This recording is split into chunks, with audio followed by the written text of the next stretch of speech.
Live from New Delhi, you're watching DD India News Hour, India's voice to the world. I'm Mark Lynn. Namaskar. Coming up in the next hour. The Canadian Prime Minister Justin Trudeau faces mounting dissent within his Liberal Party. He's likely to resign. North Korea fires ballistic missile as US Secretary of State Anthony Blinken visits Seoul. Christian Stocker steps in as interim Austrian leader. The Conservatives reach out to the Eurosceptic far right. Prime Minister Modi inaugurates new Jammu Railway Division and Charlapalli new terminal station in Telangana.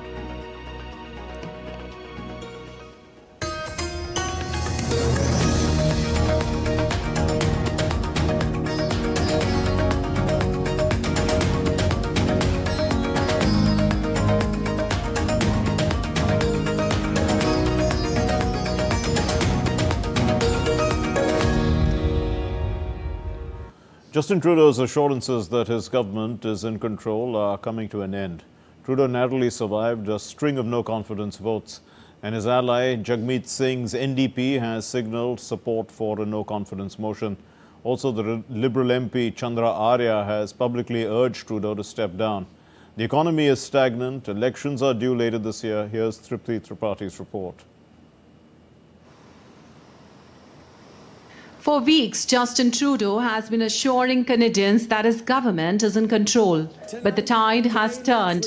Reports of Trudeau's expected resignation have sparked chaos within the Liberal Party. Facing a caucus revolt in dismal public opinion polls, Trudeau's leadership appears on the brink as Pierre Poilievre's Conservatives surge in popularity.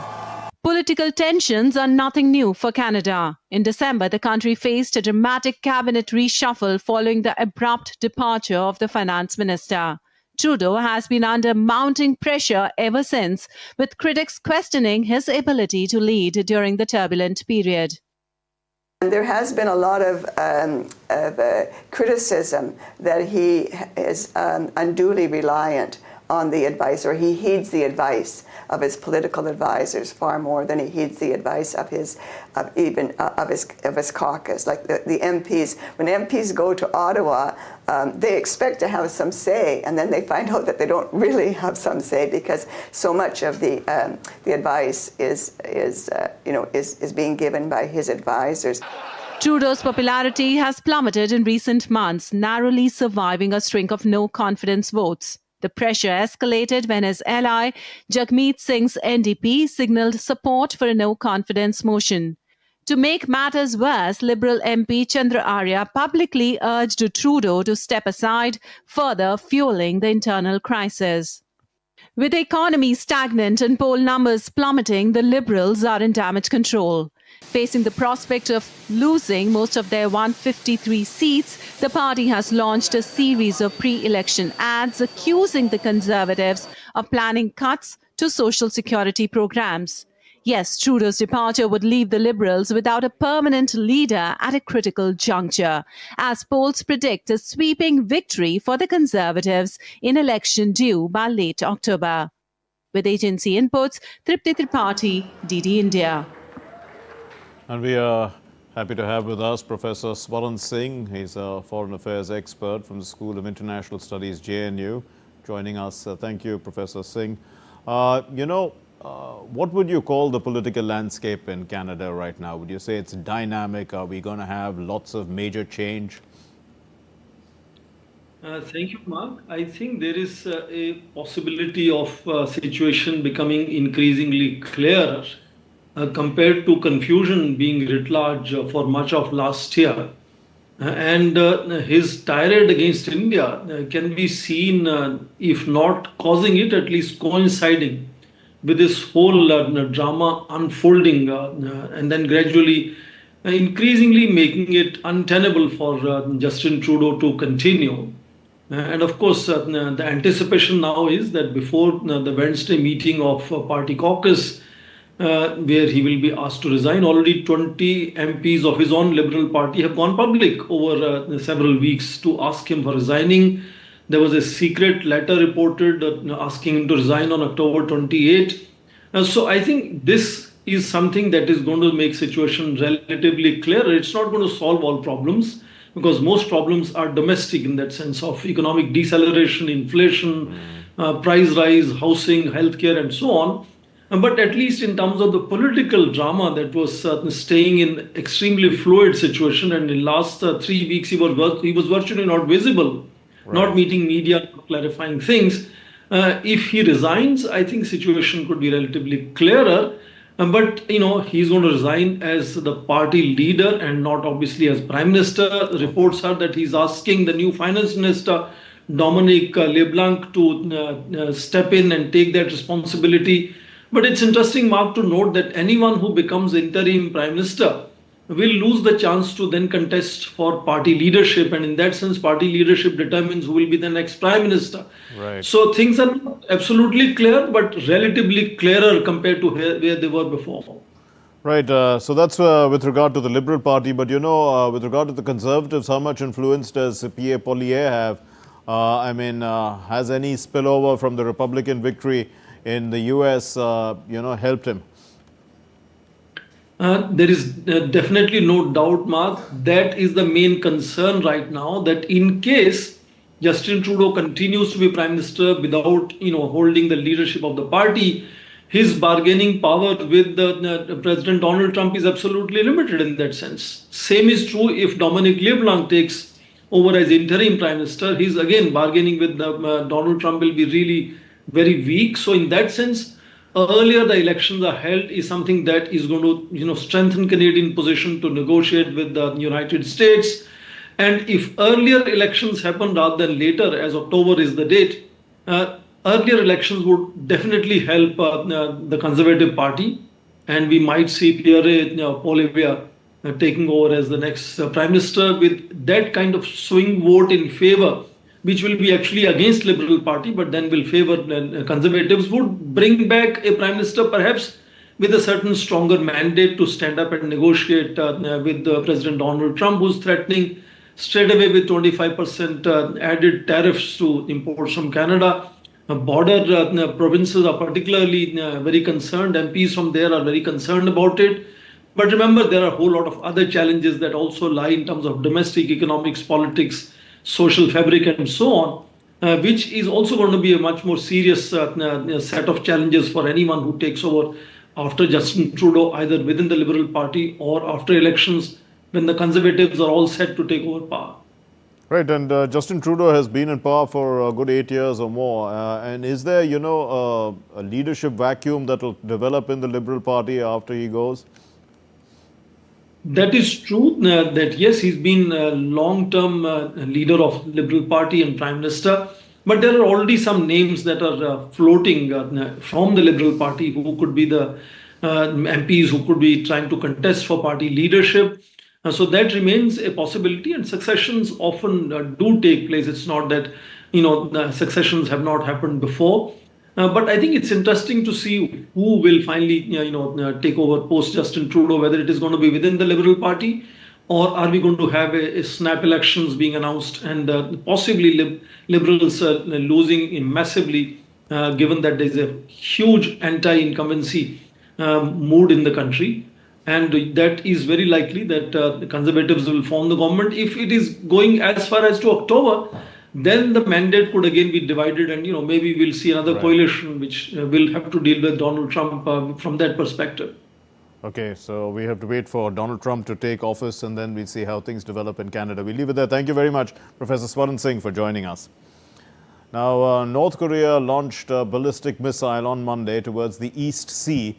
And according to South Korea's military, North Korea sent an unknown ballistic missile towards East Sea, also known as the Sea of Japan. In response, South Korea fired a ballistic missile into the sea in a show of force after Pyongyang's salvo of missile launches.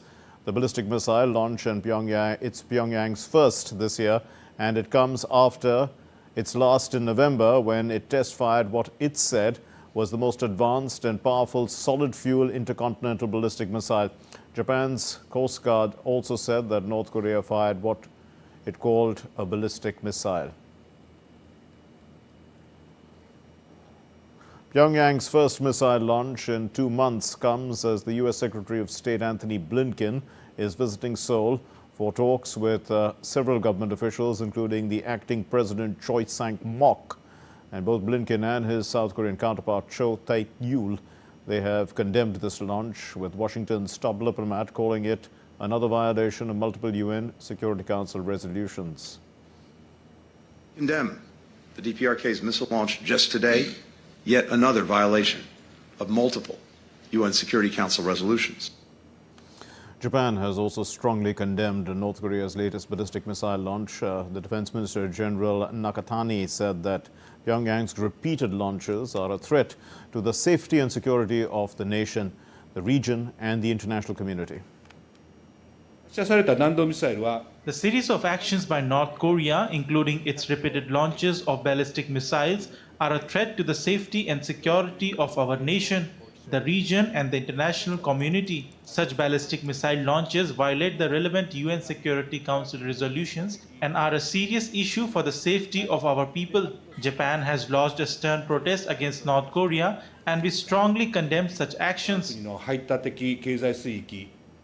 And Antony Blinken, who is on a three-nation visit to South Korea, Japan, and France, is also meeting senior South Korean government officials to reaffirm the U.S.-South Korea alliance. He met the National Assembly Speaker Woo Won-shik in Seoul.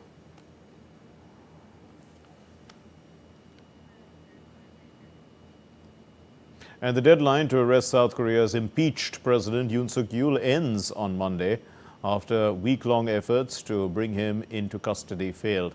Anti-graft investigators had asked the police to take over because the difficulties that they are facing. Let's take a look at the latest developments. Here's the report. Political crisis in South Korea continues as investigators will seek an extension of a warrant to arrest impeached President Yoon Suk-yeol on Monday. The warrant that expires at midnight will be a first for a sitting president. The Corruption Investigation Office, CIO, for high-ranking officials, plans to request an extension of the arrest warrant in court. The extension comes on the last day of an arrest warrant for President Yoon over his decision to declare martial law. Visiting U.S. Secretary of State Antony Blinken reaffirmed confidence in South Korea's handling of the political turmoil. He was speaking at a press conference after meeting with South Korean Foreign Minister Cho. Biden reminds the United States citizens of the January 6 Capitol riots. New methods to control traffic flow. Congestion toll of $9 introduced in New York, a first in the United States.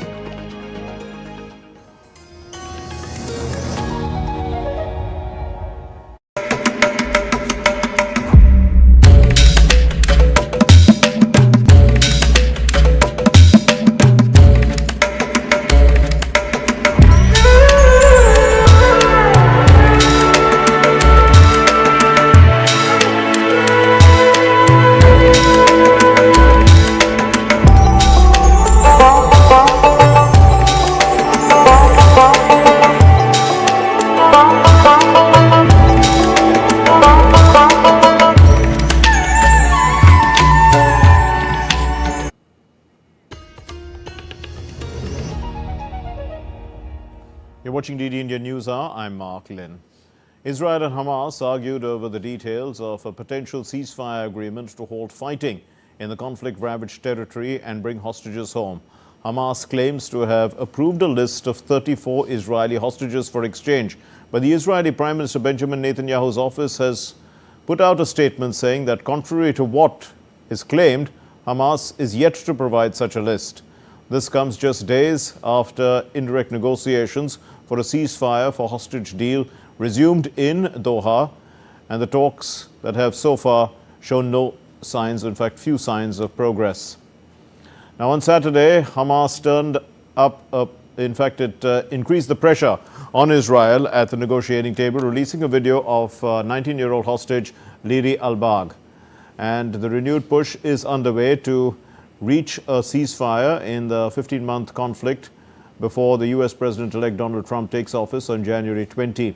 Israeli negotiators are participating. They've been dispatched on Friday, in fact, to resume talks in Doha, brokered by the Qatari and the Egyptian mediators. The U.S. President Joe Biden's administration as well, which is helping to mediate, has urged Hamas to agree to a deal. As the Russia-Ukraine conflict continues, Russia on Sunday said that Ukraine had launched a counterattack in the western border region of Kursk, where Kiev's forces began a shock ground offensive last August. The assault comes at a critical juncture in the nearly three-year conflict, with both sides seeking to strengthen their negotiating hand ahead of the U.S. President-elect Donald Trump's return to the White House on January 20. The Ukrainian army did not comment on the operation, simply saying that its daily report of fighting was underway in the Kursk region without elaborating. As per Moscow, Ukraine used 2 tanks, a dozen armored vehicles and a demolition unit in the assault, which was directed towards the village of Berdin. Meanwhile, the International Atomic Energy Agency on Sunday reported hearing loud blasts near Zaporizhzhia nuclear power plant, coinciding with reports of a drone attack in the plant's training center. The agency has yet to confirm any impact. The U.S. President Joe Biden signed a measure into law that boosts Social Security retirement payments to some retirees who draw public pensions, such as the former police officers and firefighters. The Senate voted last month to approve the Social Security Fairness Act, which would repeal 2-decade-old provisions that can reduce benefits for people who also receive a pension. The House of Representatives had approved it earlier. The law overturns a decades-old change to the popular retirement program that had been made to limit federal benefits to some higher-earning workers with pensions. Over time, growing numbers of employees, such as postal workers, also saw their payments capped. Speaking to reporters at the White House after that, Biden said that he thought it was awful that President-elect Donald Trump was trying to do away with birthright citizenship. And the idea we're going to change the constitutional birthright, if you're born in the country, you're not a citizen. What's going on, man? Meanwhile, President Biden implored Americans not to forget the January 6, 2021 attack on the U.S. Capitol, saying that the country has a collective obligation to remember the events of that day. Writing in an op-ed published on Sunday, President Biden said that Americans should not let history of what happened be rewritten or even erased. We gather to certify the results of a free and fair presidential election and ensure a peaceful transfer of power. It's a day that most of our history we took for granted the 6th, but I hope we never take it for granted again. You know, 4 years ago, January 6th, this Capitol was attacked by a violent mob. Never forget them, they're guarding you, give them the respect and support they deserve, but it's also due to the members of the House and Senate who, even in the face of these threats, in the threats of their life, courageously fulfill their duty to the Constitution. Exactly 4 years after Donald Trump's supporters stormed the U.S. Capitol, the U.S. lawmakers will meet on Monday to certify the 2024 win. After Monday's certification, a 2-week-long countdown will begin for Trump's inauguration on January 20, when he will be inaugurated as the U.S. president for a second term.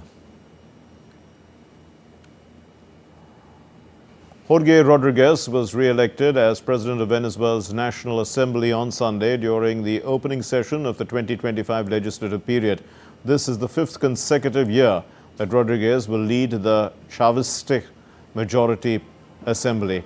And in his swearing-in ceremony, Rodriguez vowed to defeat extremism and also those who threaten the right to live free, sovereign and independent forever. Current Venezuelan leader Nicolas Maduro is expected to be sworn in once again as the president for the 2025 to 2030 term before the Venezuelan National Assembly. This is happening January 10. Meanwhile, Venezuela's opposition politician Edmundo Gonzalez Urrutia sent a message to the country's army in a video posted on social media saying that he must assume the role of commander-in-chief on January 10, the date that Nicolas Maduro is set to be sworn in. promovida por Hugo Chávez Frías. According to the 1999 constitution promoted by Hugo Chavez Frias on January 10, 1999, at the sovereign will of the Venezuelan people, I must assume the role of commander-in-chief. It is necessary to put an end to a leadership that has distorted the fundamental and moral principles of our armed forces. As of January 10, we must act with determination and unity to protect our Venezuela. Our mission is to restore the popular sovereignty manifested in the vote and to guarantee the peace of our nation. The new leader of Austria's Conservatives said that they are ready to enter into negotiations with the far-right Freedom Party to form a new government after coalition talks with the Social Democrats and Liberals broke down. At a leadership meeting of the Conservatives on Sunday, Christian Stocker was chosen as the interim party leader. Stocker said that he had been authorized by his party to enter into coalition talks with the far-right if invited to do so. The Sie werden wahrscheinlich auch die Worte des Bundespräsidenten. I expressly welcome the federal president's decision to meet the leader of the party with the most votes in Hofburg and to have a discussion. Because, as our federal chancellor has emphasized several times in the past, I also expect that the chairman of the party with the most votes will be entrusted with the formation of a future federal government. If we are invited to these talks, then we will accept the invitation. Mit der Bildung einer zukünftigen. Sie werden wahrscheinlich auch die Worte des Bundespräsidenten. I expressly welcome the federal president's decision to meet the leader of the party with the most votes in Hofburg and to have a discussion. Because, as our federal chancellor has emphasized several times in the past. Well, the Conservative Chancellor, Karl Nehammer, on Saturday broke off talks to form a government without the FPOE, which had won the elections in September for the first time. After attempts to form a coalition without the FPO fell apart, Nehammer stepped down on Saturday. In the wake of the collapse, Nehammer said that he would step down as Chancellor and the party chairman of the People's Party in the coming days to enable an orderly transition. He has held both posts since late 2021.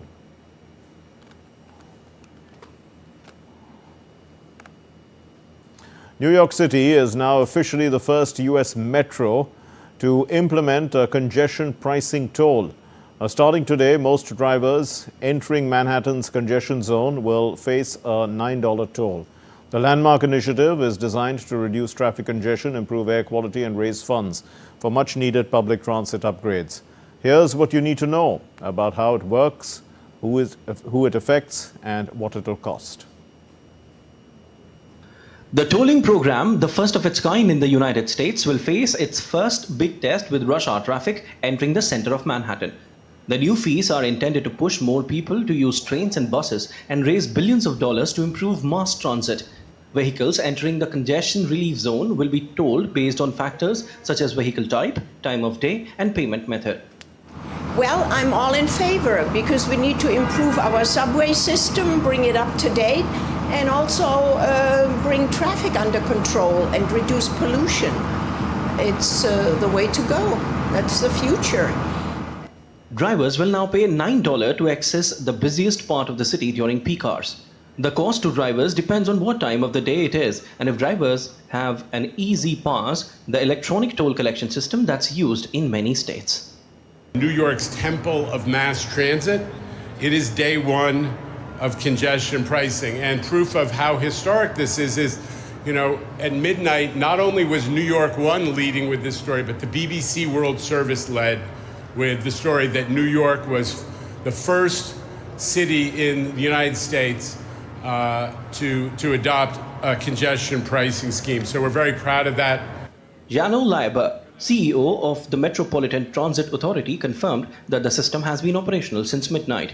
Leiber emphasized the project's goal of saving time for commuters. Leiber also addressed the need to work with Donald Trump, who has opposed congestion pricing. Donald Trump is a New Yorker. His office buildings, and he still owns a few, are filled with people who take mass transit, and I think he understands being on Fifth Avenue, living on Fifth Avenue, 59th Street, what traffic is doing to our city. So I'm hopeful that, although there has been some rhetoric about this, that we will continue to work with the federal government and get through the change of administration. President-elect Donald Trump has vowed to kill the program when he takes office, but it's unclear if he will follow through. The plan had stalled during his first term while it waited on a federal environmental review. The program survived multiple lawsuits aimed at blocking it, including a last-ditch effort by the state of New Jersey to obtain a temporary injunction. Other big cities around the world, including London and Stockholm, have similar congestion pricing schemes. But a first of its kind in the United States, the toll aims to reduce gridlock in the densely packed area while raising funds to improve the city's struggling public transit system. Bureau Report, TT India. Let's take a look at other stories making news around the world. Campaigning has begun in Ecuador for the upcoming general election scheduled in February this year. Luisa Gonzalez, the protege of the former president, Rafael Correa, the presidential candidate for Ecuador's Revolution Ciudadana party, has begun her campaign, accompanied by supporters. Malaysia's appeals court has granted permission to the jailed former Prime Minister Najib Razak to obtain a document that will allow him to serve the rest of his term in house arrest on Monday. While Razak says that the document was granted by the former king, it is unclear whether the document actually exists.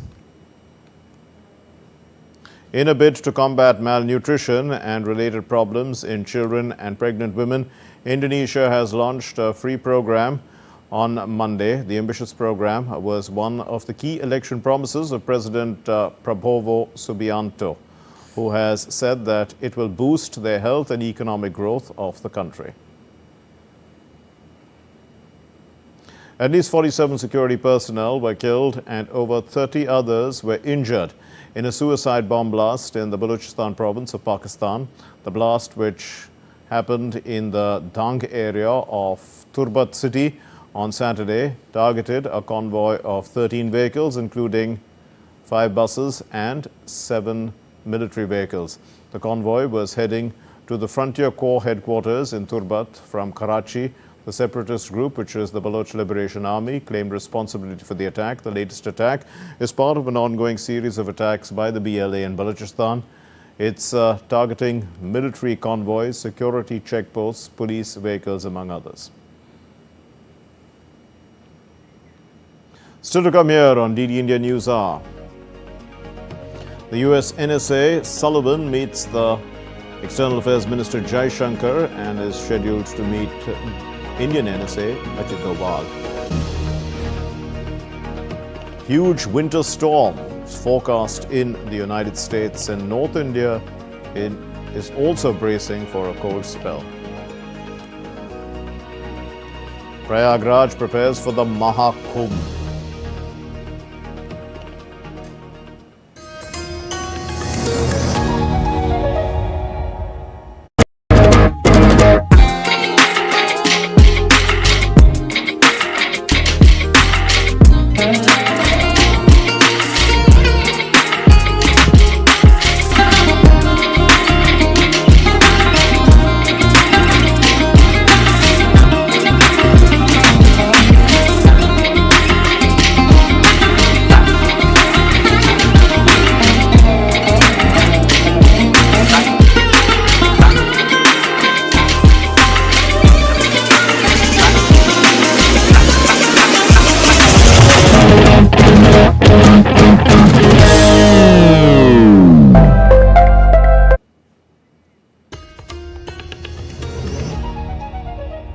Watching DD India News Hour, I'm Mark Lynn. Here's a recap of our main stories. The Canadian Prime Minister Justin Trudeau faces mounting dissent within his Liberal Party. He's likely to resign. North Korea fires a ballistic missile as the US Secretary of State Anthony Blinken visits Seoul. Prime Minister Modi inaugurates new Jammu Rail Division and Charlapalli, new terminal station in Telangana.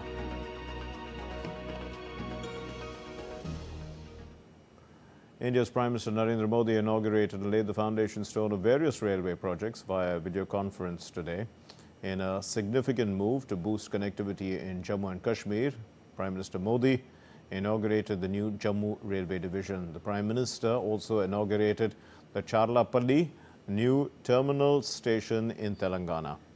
Now, along with this, the Prime Minister laid the foundation stone of the Rayagada Railway Division building of the East Coast Railway to improve connectivity in Odisha, also Andhra Pradesh and nearby areas, adding to the socio-economic development of these regions. During his address, Prime Minister Modi highlighted the progress of the Indian Railways, emphasizing the nearing of completion of the mission to fulfill electrification of the railway network. हमारा लक्ष्य है कि first station से लेकर destination तक भारतीय rail से यात्रा एक यादगार अनुभव बने। इसके लिए देश में 1300 से ज्यादा अमृत स्टेशनों का कायाकल्प भी हो रहा है।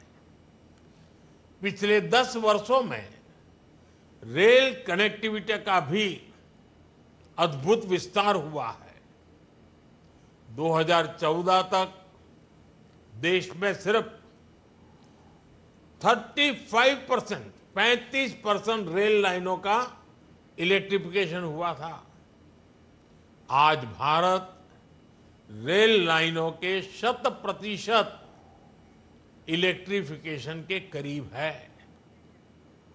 The U.S. National Security Advisor Jake Sullivan is in New Delhi on a 2-day visit. India's External Affairs Minister Jaishankar met him this morning, during which they continued discussions on deepening bilateral, regional and global cooperation. Jaishankar said that he valued the openness of the conversations in the last 4 years and appreciated Sullivan's personal contribution to forging a closer and stronger India-US partnership.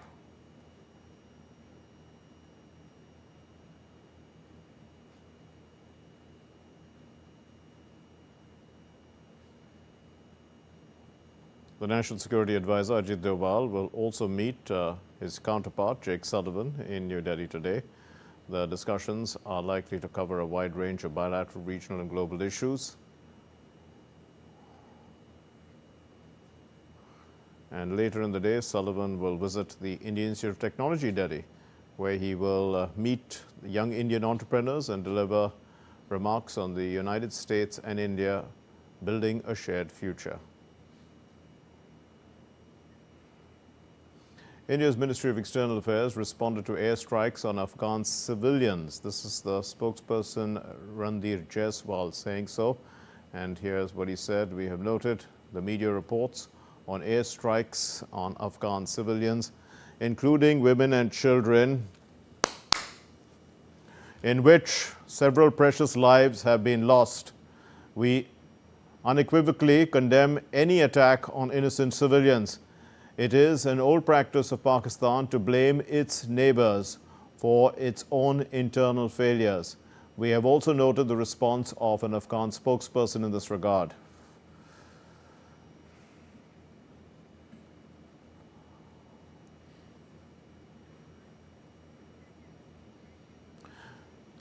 The Indian Council of Medical Research, that's the ICMR, they have reported 2 cases of human metapneumovirus in the southern state of Karnataka. Both these cases involve infants with bronchopneumonia, and they were identified through routine surveillance. The Union Health Ministry is closely monitoring the situation, with the ICMR continuing to track HMPV trends. The Director General of Health Services said that there is no reason to worry and the symptoms are the same as a common cold. There has been news doing the rounds about a metapneumovirus outbreak in China. Let me be very clear on that count. Metapneumovirus is like any other respiratory virus which causes a common cold. And in the very old and the very young, it could cause flu-like symptoms. However, we have analyzed the data of the respiratory outbreaks within the country. There is no substantial increase in December 2024 data. In any case, during winters, there is an increased outbreak of respiratory virus infections, for which our hospitals are usually prepared with the necessary supplies and the necessary beds.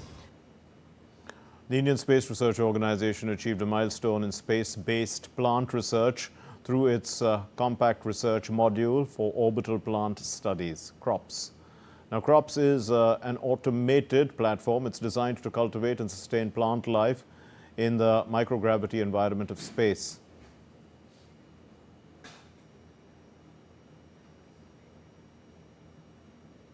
The 18th edition of the Indo-Nepal joint exercise Surya Kiran is underway in Nepal. The exercise, while showcasing the strong partnership between the two armies, also serves as a platform to exchange best practices and sharpen skills, with a focus on counterterrorism and challenging terrain operations. Troops engage in rigorous combat drills, including jungle survival, combat first aid, ambush tactics, and heli-borne operations, enhancing their ability to respond swiftly to threats. Urban warfare training with close-quarter combat and room-clearing techniques prepares them for modern battlefields. The joint exercise began on the 31st of December, will conclude on the 13th of January.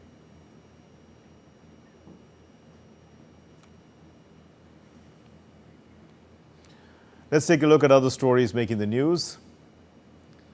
India's Finance Minister Nirmala Sitharaman chaired a pre-budget meeting with stakeholders and representatives from trade unions on Monday. The discussion focused on the preparation of the Union Budget 2025-2026.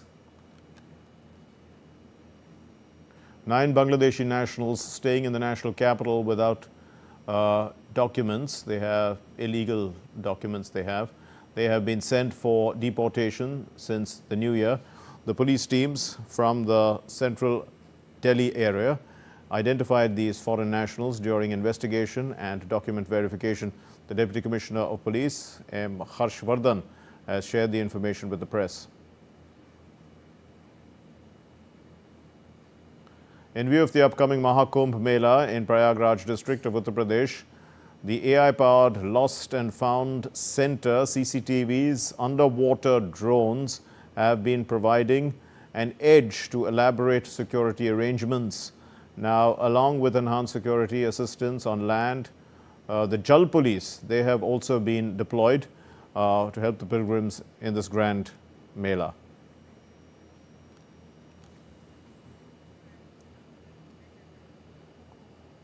Okay, let's get you some news now on the weather. And North India particularly has been under a spell of cold weather, with heavy snowfall and rainfall over the mountains in the north, and several parts of the country are preparing for intense cold. Here's the report. After facing one of the coldest days in a decade, Delhiites woke up to a soaked-up capital city on Monday. Rain also lashed other parts of the national capital region and northern plains on Monday morning. Mercury is set to plummet further as the Met Department has predicted rainfall along with dense fog till the 9th of January. Delhi woke up to a foggy morning with temperatures recorded around 11.4 degrees Celsius. The Weather Department has predicted light to moderate rainfall for the day. Also, the biting cold has somewhat impacted the flight and train operations. Along with that, the Graded Response Action Plan 3, which is also known as GRAP 3, is rolled back because of some improvement in the air quality.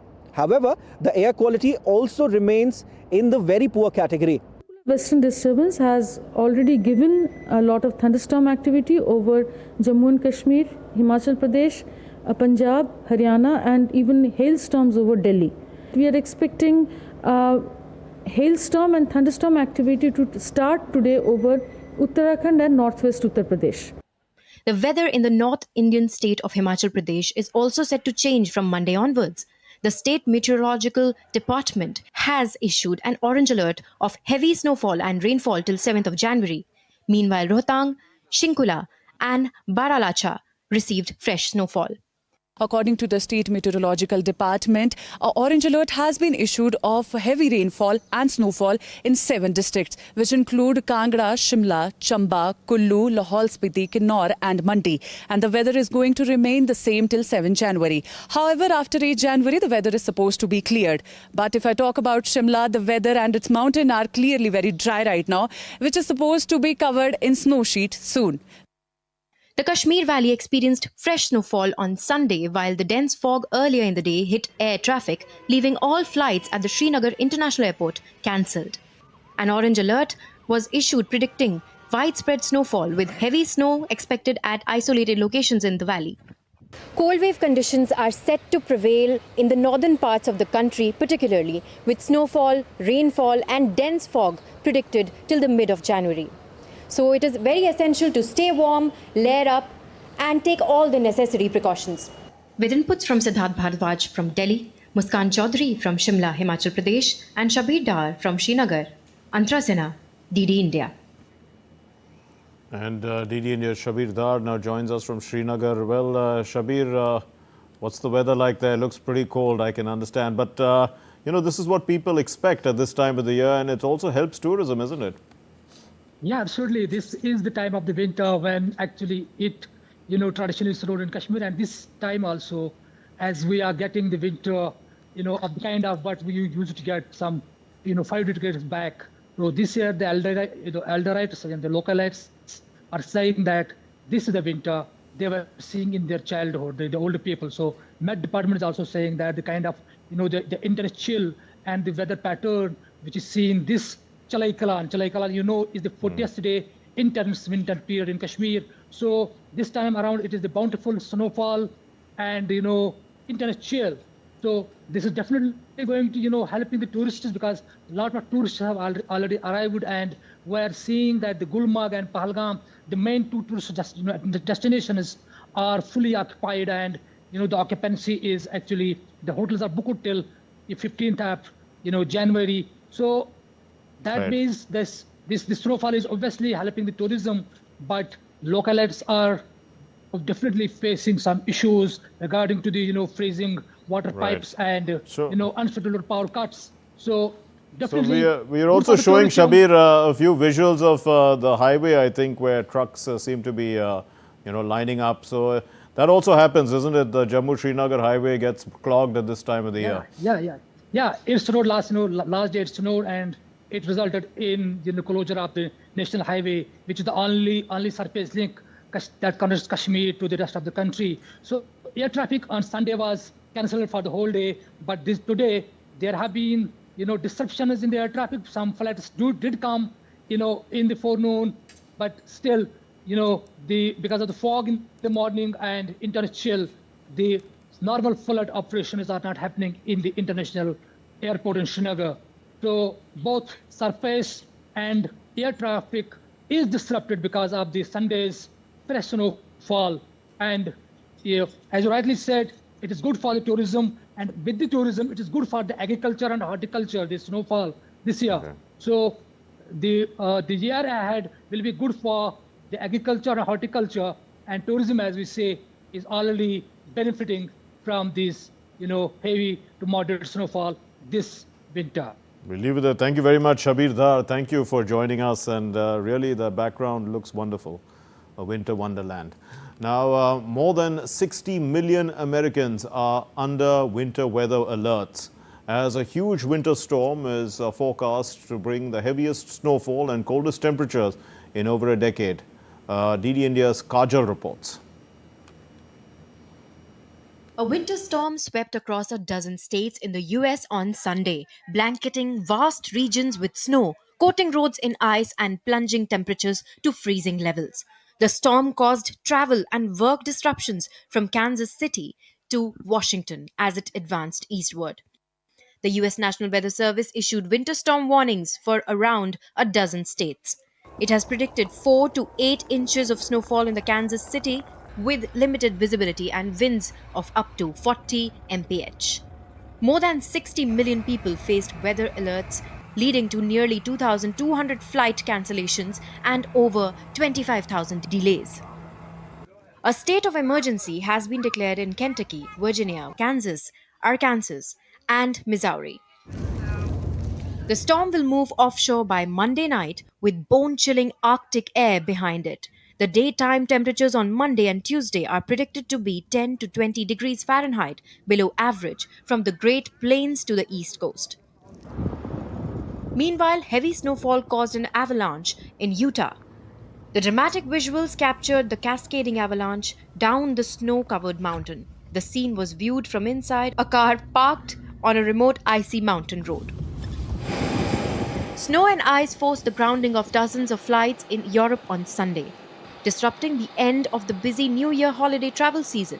Airports in the northwestern cities of Manchester and Liverpool reopened Sunday after heavy snow across large parts of England forced runway closures.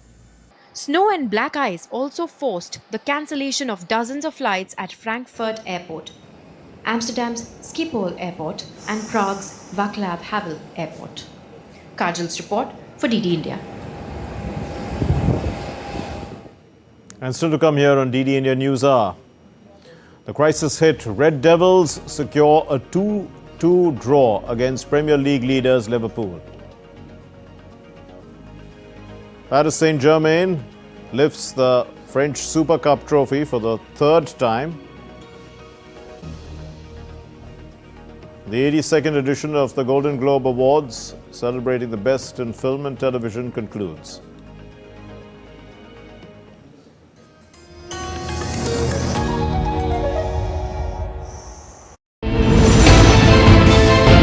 Geopolitics and trade deals.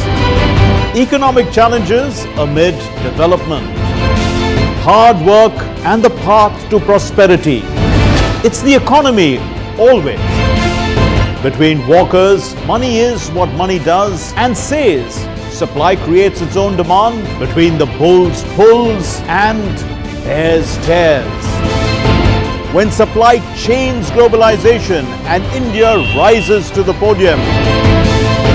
We'll get you centered with the Economic Brief at 8 p.m. every Thursday on DD India.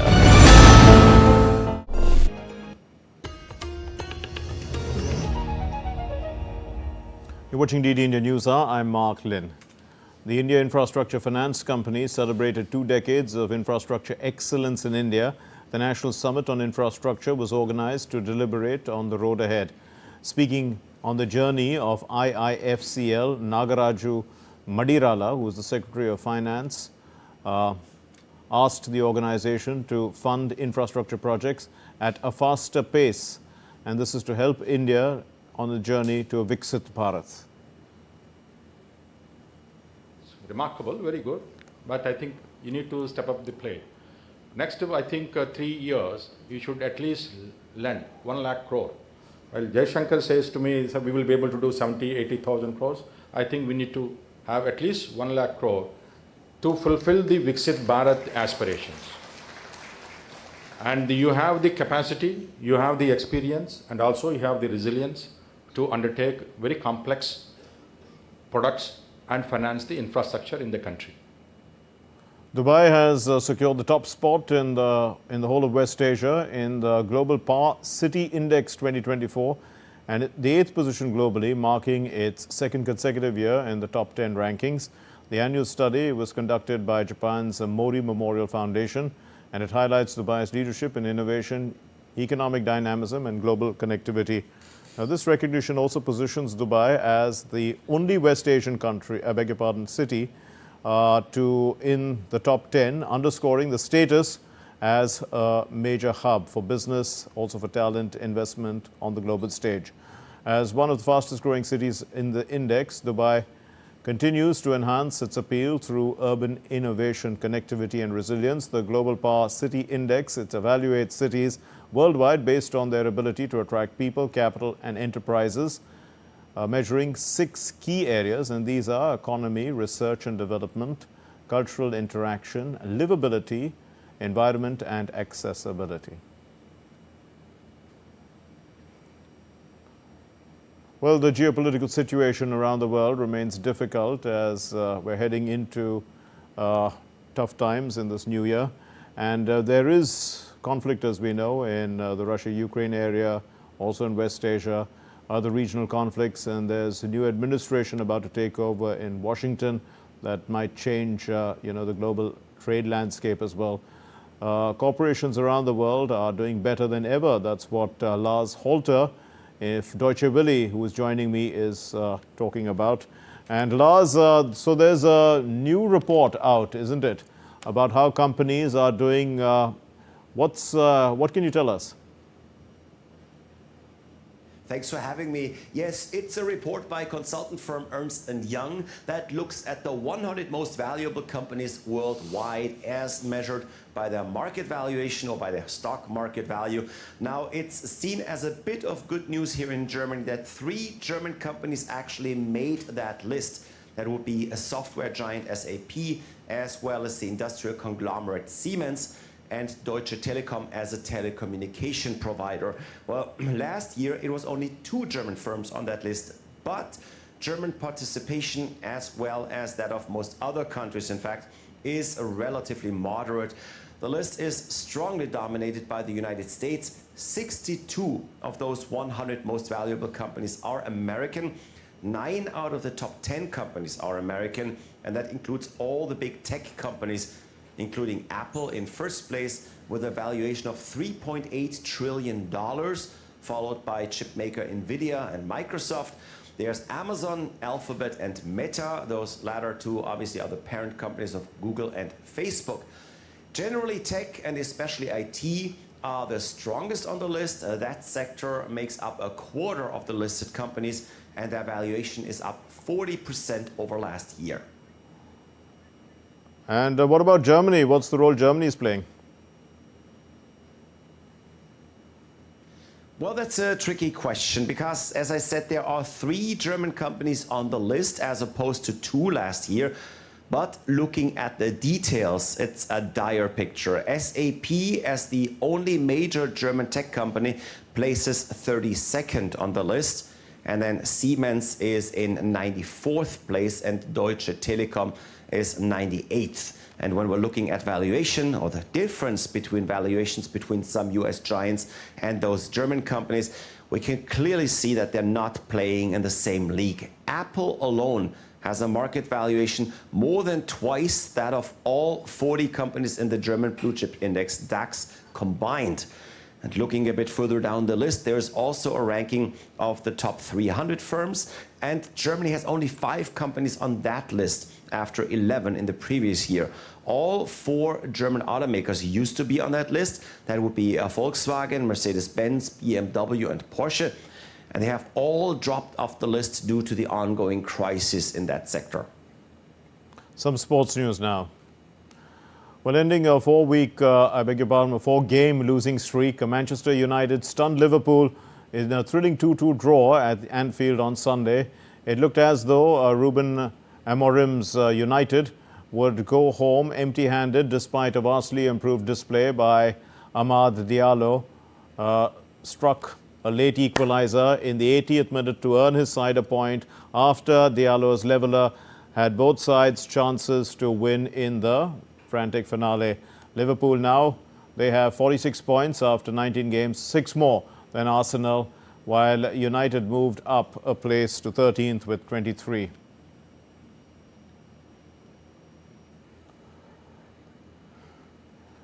Paris Saint-Germain lifted the French Super Cup trophy on Sunday for the 3rd consecutive season, defeating AS Monaco. They won 1-0 in the title clash, a stoppage time goal by forward Ousmane Dembele. This helped PSG edge out AS Monaco in a thrilling clash. PSG had 27 chances, 9 of them on target without breaking the deadlock before Fabian Ruiz sent a neat pass across the face of the goal for Dembele to net inside, and that was in the far post. PSG faced last summer's Ligue 1 runners-up, the Monaco, after the Parisians had won both the league and the French Cup. Hockey news now. Hockey India League. Surma Hockey Club will face Delhi SG Pipers at the Birsa Munda Stadium in Rourkela on Monday. Surma beat Kalinga Lancers 4-3 in the last match, and the Pipers lost 1-3 to Shrachi Ra Bengal Tigers.